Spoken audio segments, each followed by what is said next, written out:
Welcome, everyone. Tonight we're here with my good friend Candyman. How's it going, my friend? Doing great, Joe. How you doing? It's good to see you, man. You know, I'm really proud of you. I know you a long time, and the way you stepped up your game and the way you're blowing it up now, man. So all these years, I got to ask you a question.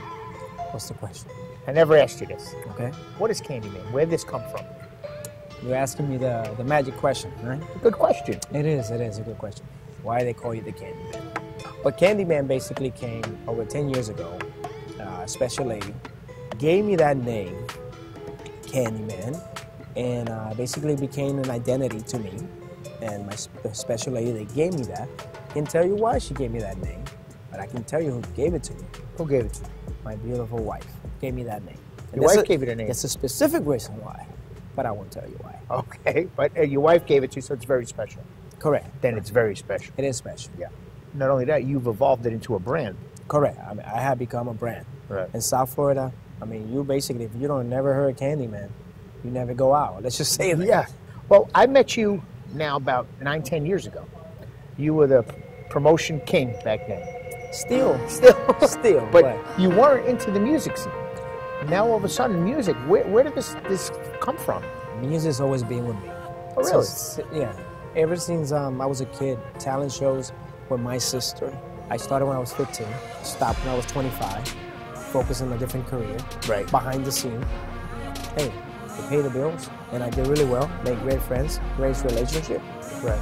And it's helping me launch my career. Again, you know, I come from the old school, Playero, DJ Nelson. So anybody that really knows about reggaeton knows what I'm talking about. Right.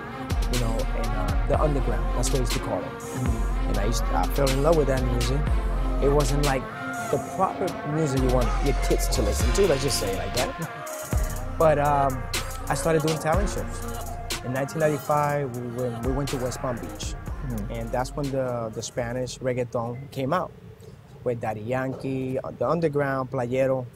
So I come from the old school, right? La vieja escuela. So I used to compete in a lot of talent shows. I used to hustle. But I didn't know this. I know.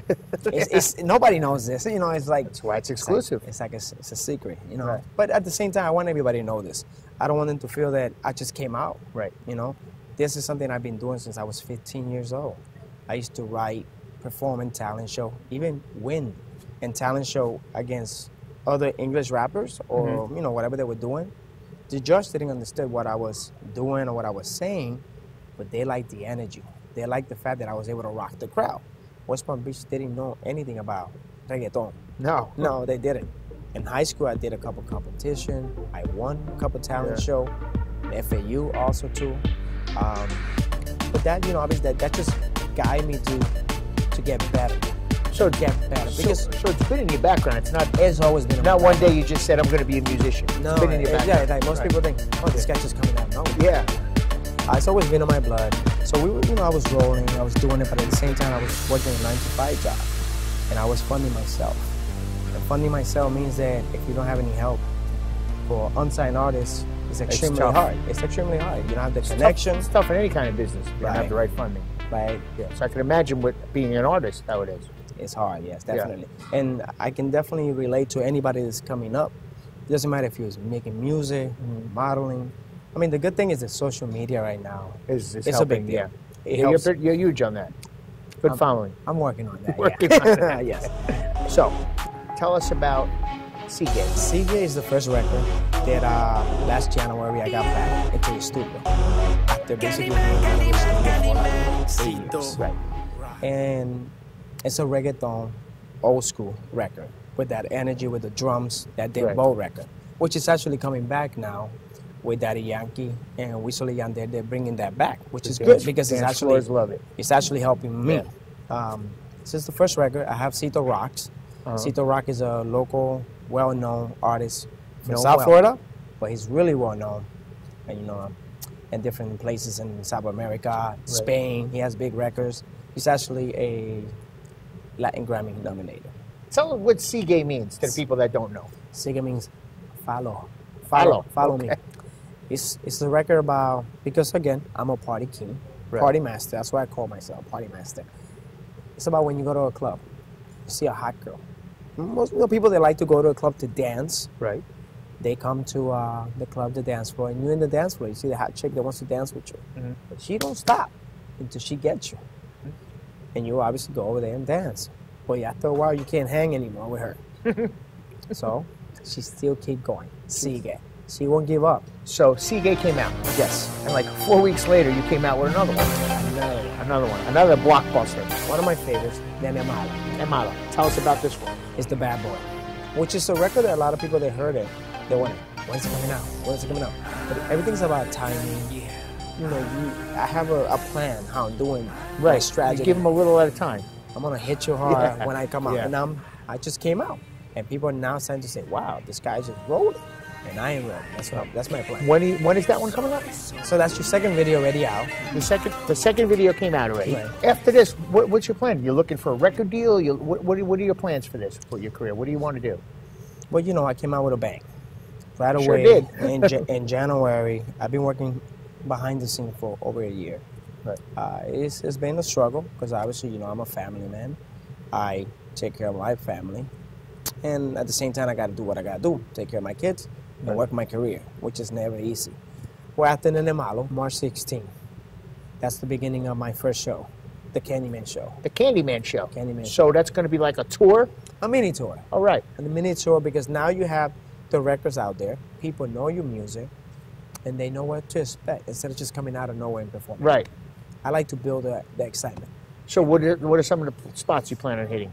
Obviously, Miami, a couple places. Secret stuff? Yeah. Okay. Secret because I'll let them know. Right. The time is right, they will know. There will be private parties too, party buses. You told me you had something like 6 videos coming out in 2006? 6 videos, 2000. In 2018. Yeah, one comes out and another one comes out in April. Candyman is by far is a beast. It's got the name. Got the name. It represents me. So you can only imagine the music video. Right. But what is your plan? What do you plan? Do you plan on getting a record deal? Do you plan on being independent? But the plan is to knock on that door so hard that they come running and make a partnership deal. I don't want a record deal. I want a partnership deal. I don't want a 360 deal. I want you to come and be part of my brand and work together. I want to have a little bit of say in my music, you know, stuff like that. I want a team. I just don't want to be. You don't want to phone the cracks. Correct. I want to build it. That's why I'm doing it myself right now until I find the right team behind it. Record labels these days don't sign people just to sign people. They sign people even if they don't have any talent, then they can be marketable. It's all marketing. It's brand. They put some on the shelf. They push them when they want. Yeah, we know how that goes. If I get signed and I get put on the shelf, that means I'm stuck. I had no way to move my music. Right. I gotta have some say. It looks like you found the right team. You guys are knocking it pretty hard. So we have Candyman, the mega promoter, the guy that I didn't know, man. 10 years, Candyman, the artist. Right. Tell us about Candyman, the family man. Candyman, the family. I got 2 candy boys. 2 candy boys, okay. 2 boys. One is 5, Armani. Yeah. And I got another one, Roman, which is 16 months. 16 months. My 2 boys. Amazing. And I have a beautiful wife that I've been married for 10 years. That's very important to have the home support and the friend support, everything going with you. So, you know what they say? Happy wife, happy life. This is true. So we got to, how does everybody find your music? How do we look? How do we find you? Social media, obviously, at Candyman. At Candy. Okay, so we can find all your music there. How simple is that? Right. At Candyman. All right, my man. I think we covered everything, and congratulations to you, and look forward to